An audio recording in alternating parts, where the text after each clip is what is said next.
Chunyi dwaro kom ibeteno. Chuma e kom. Dwa tolo kom sika par. Kidwa nindo tidhie ndara. Chunya maiye.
Bwana apewe utukufu.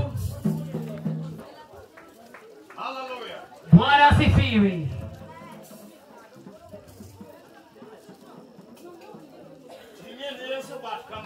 Peperishie Bwana bendera.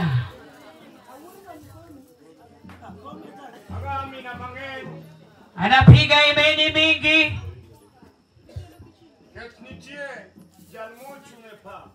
Sababu kunaye aliyesimama kwenye uwanja. Bwana apewe sifa. Na ndiyo huyo alisimama na sasa haonekani. Peperishia Bwana bendera mara moja. Agono Yesu nyakwa Daudi erokamano. Shukrani kuu kwa mjukuu wa Daudi. Maochano chokroke piny Seme. Ambayo aliyepanga hili chapeni katika mji wa Seme.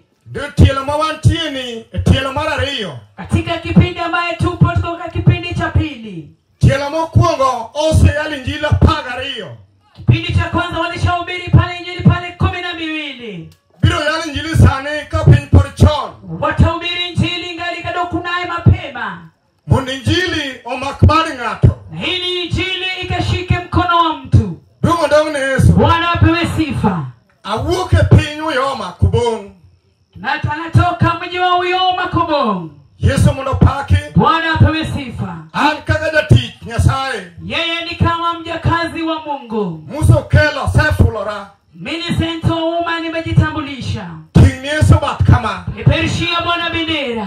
Hallelujah. Praise the Lord. Adwa miyo tundi moku tuolo. Anataka kupatia mashuhuda wengine nafasi. Mundo moschokruok mari Yesu. Ili wakapeperushia hili Bwana chapeli yake. Jupunji makanise bendaneno. Walimu wa hivi kanisani vyote wanaonekana. King wanamigi tuolo kapinler. Kesho tutawapea nafasi kama kuna mapema. King Yesu bat kama. Peperushia Bwana bendera. Kanisa mawantieni. Ili hekalu ambaye tupo. Abiro kwanga tachil mundu chungumu chokruok. Ataomba mtu mmoja simame apeperushie watu. Koro wakojo Kristo Kenya sayo